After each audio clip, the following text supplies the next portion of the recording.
કે એનું શું કરવાનું? એટલે મેં કીધું ભેગા કરવા. એ કે દિલીપભાઈ કેની પાસેથી? મેં ખેડૂતો પાસે. એ કે હમણાં એ કે 55 લાખનું શિવજીનું મંદિર બનાવ્યું, હવે ડેમમાં કોણ આવશે? મેં કીધું ભેગા તો કરું. એટલે સાંજે જઈમાં પછી ગામના 250 થી 300 ખેડૂત ભેગા થયા. મેં મારી ભાષામાં વાત કરી. 15 લાખ રૂપિયાનો ફાળો થયો. હવે વાત અહીંયા ચાલુ નથી થતી, વાત હવે ચાલુ થાય. આ તો ખાલી ટેલર હતો, સમજવાની વાત હવે ચાલુ થાય. 15 લાખનો ફાળો થયો અને એક ભાઈ વચ્ચેથી બોલ્યા, ઊભા થઈ. એ કે અમારે ગીર ગંગા પરિવાર ટ્રસ્ટ ને એ કે 5 લાખ રૂપિયા મારે બીજા આપવા છે. જોજો આ વાત.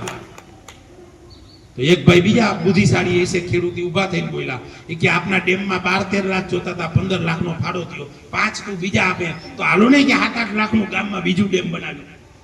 તો આ વિચારે હારો કહેવાય ને. મને ગયું. બોલો ભાઈ પાછો ઊભો થયો. એ કે ગામને બીજું ડેમ બનાવવું હોય છે ને તો હું બીજા 5 લાખ રૂપિયા આપીશ, પરંતુ મારે સંસ્થાને 5 લાખ રૂપિયા આપવા. કોઈ અમારા ભરોસે રૂપિયા આપે તમે શું કરી? અમને કોક દાન આપતા હોય ક્યારે, તો અમારા ભરોસે આપે તમે શું કરી? અમારા ભરોસે કોઈ પણ વ્યક્તિ રૂપિયા આપે ને તો અમે એની જગ્યાએ ડેમ બનાવી કે ઓછા રૂપિયા પાણી વધારે ક્યાં અમારે. પછી બગસરા હોય તો ભલે, અમરેલી હોય તો ભલે, ભાવનગર હોય તો ભલે, જામનગર, ઓછા રૂપિયા પાણી ક્યાં અમારે. કારણ કે ગીર ગંગા માટે તો આખી ધરતી એક જ છે. પાણી જમીનમાં નાખવાનું, કાઢવાનું નથી, નાખવાનું. તો આના માટેની વાત છે. તો ઓલા ભાઈ કે મારે સંસ્થાને એ કે બીજા 5 લાખ રૂપિયા, એ કે 5 લાખ આપવા, એ કે ગામને હું બીજા આપ્યા. એટલે બીજો ભાઈ ગામમાં, એ કે ગામમાં બનાવીને હશે તો તારા દીકરા દીકરીઓને કોક દી કામ આવશે. તો એ વાત સારી કે ગામમાં પાણી હશે તો દીકરા દીકરીઓને કામ આવશે. એ ભાઈ ઊભો થઈને જે જવાબ આપ્યો ને, મને એમ થયું કે સમાજમાં પોઝિટિવિટી વાળા માણસો છે. એ ભાઈએ એવું કીધું કે જો ભગવાને મારા જ દીકરા દીકરીઓને આપવું પડે તો એવું ન બને કે અમે સંસ્થાને રૂપિયા આપ્યા એને ક્યાંક ડેમ બનાવ્યું, એ ડેમના ખાતે કોઈ ફેક્ટરી હોય, કોઈ મોટી ખેતી હોય, મોટો ફાર્મ હાઉસ હોય કે કોઈ મોટો ખાતેદાર હોય. જો ભગવાનને મને જ દેવું હોય તો એવું ન બને કે મારા દીકરાની ઘરે દીકરીનો જન્મ થાય અને એ દીકરી ફાર્મ હાઉસ વાળાને હારે ન જાય. જો ઈશ્વરે મારા જ દીકરી માટે બનાવેલું હશે તો ક્યારેક તો નિસ્વાર્થ ભાવે હાલવાનું. મને એક ખેડૂતોએ મારી આંખ ઉઘડાવી.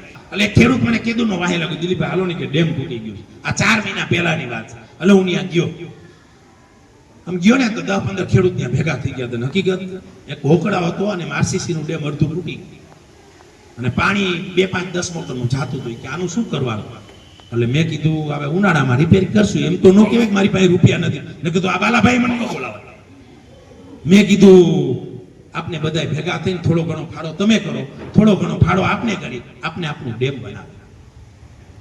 તો કે ક્યારે કરશું? મેં ઉનાળામાં. તો કે સાહેબ ઉનાળામાં જો ડેમ કરીને તો અમે બધાએ જો આ ઘઉં ચણા વાવ્યા એ એકય પૂરા પાકે નહીં કે આ ડેમ અત્યારે જ રિપેર થવું. તો મેં કીધું અત્યારે આરસીસી ન કરી, માટીનો પાડો કરી નાખી, તમારા ઘઉં પાકી જશે, ડેમ ભરાઈ જશે, પણ ચોમાસામાં રહેશે નહીં કે આ વાંધો નહીં માટીનો પાડો કરી નાખે. એટલે બધા ખેડૂતોએ 5,000 કાઢ્યા, 5,000 13 ખેડૂત હતા, 5,000 રૂપિયા દે. એક જેસીબી 3 ટ્રેક્ટરને લગાડ્યા, 2 દિવસમાં પાડો પૂરો કરી નાખ્યો. 15,000 કાઢ્યા તો મેં ક્યાંક દાતાને બુદ્ધિને પૂરા કર્યા. હવે વાત હવે ચાલે. અઠવાડિયા પછી હું ત્યાંથી નીકળ્યો. મને એમ થયું કે આપણે ડેમ બનાવી. બોલા ભાઈનો ફોન આવ્યો હતો 5 દિવસે કે દિલીપભાઈ ડેમ ભરાઈ ગયો. અને ત્યાંથી નીકળતા હતા તો હું વળી કીધું હાલે છે જોતો જાવ કેવો ભરાવો કીધો. લાવતા વખતે રિપેરિંગમાં થોડોક મગજ હાલે. આપણે જોયું હોય લાઈવ તો આપણે આઈડિયો આવે. હું ત્યાં ગયો તો 5-10 ખેડૂત પાછા ભેગા થઈ ગયા. એટલે રાજકીય આગેવાનોને કહ્યું ને કે આમાં પણ થોડુંક ધ્યાન દે. સંસ્થા તો બીજે પૈસામાં કેટલેક પહોંચી વળશે. એટલે ખેડૂતે જે મને જવાબ આપ્યો ને, જવાબ આપનું દિલ હલાઈ ગયું. એ કે અમારા રાજકીય આગેવાનોએ જેટલું કે સમૂહ લગ્નમાં ધ્યાન દીધું ને એટલું ધ્યાન અમારા ચેકડેમ અને તળાવમાં દીધું હોત ને તો અમારી એક પણ દીકરીને ક્યારે સમૂહ લગ્નમાં કે પૈણાવા ન જાય. આ ગામના ખેડૂતની દીર્ઘ દ્રષ્ટિ. મને એમ થયું કે આવા લોકો સમાજમાં સમગ્ર જીવ સૃષ્ટિના કલ્યાણનું કોઈ કાર્ય હોય ને તો એ પાણી છે. 2 વખત કીધું ને, ત્રીજી વખત કહું કે પાણીમાં કોઈ 1 લાખ રૂપિયો વાપરે ને એટલે રાષ્ટ્રને 1 કરોડનો ફાયદો છે. આનાથી મોટો કોઈ ધર્મ નથી, આનાથી મોટું કોઈ કામ નથી. એટલે હવે આ કાર્યને લગાડવાનું છે આગળ. અહીંયા અમારા રમેશભાઈ ને અરવિંદભાઈ ની આ ટીમ તમારા ભેગી છે. જરૂર પડશે તો હું તમારા ભેગો છું. તમારી જાતે કામ કરવું હોય તો મંડો કરવા, ક્યાંય પણ અટકે તો હું ભેગો છું, ક્યાંય પણ અટકે તો. પરંતુ આપણે આગળ લગાડવાનું, લોકોને શીખડાવવાનું છે. મંદિરો, કથા, સપ્તાહ, ગેટ, સમાજ, આની અંદર ખર્ચ કરવા કરતા લોકોને પ્રેરણા આપવાની છે કે આપણે જળ મંદિરો બનાવી, આપણે વરુણ દેવના મંદિરો બનાવી.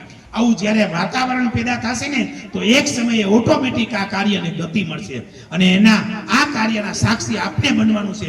વિશેષ મિત્રો વાત નથી કરવાની, કારણ કે મને આજે ભૂખ લાગી છે, ભજીયા ખાવા છે. અને હજી એક અમારા ગામમાં મીટિંગ છે. આ ભાઈ રમેશભાઈ ક્યાં ગામમાં જવાનું? દેવડકી કરીને બાજુમાં ક્યાંક ગામ છે, કોઈના વડિયાની બાજુમાં, કોઈના હગાવાલા હોય ને આવવું હોય તો મોકલજો. આ જ વાત છે, આ જ વિચાર છે અને આ જ આઈડિયા છે. નવું મને કાંઈ આવડતું નથી. રાઘવન આ મોરારી બાપુ કથા વાંચે તો એમાં દ્રૌપદી આવે નહીં, સીતાજી આવે. રામાયણમાં શું આવે? રામ અને સીતા આવે. તો એમાં મહાભારત તો આવવાનું નથી.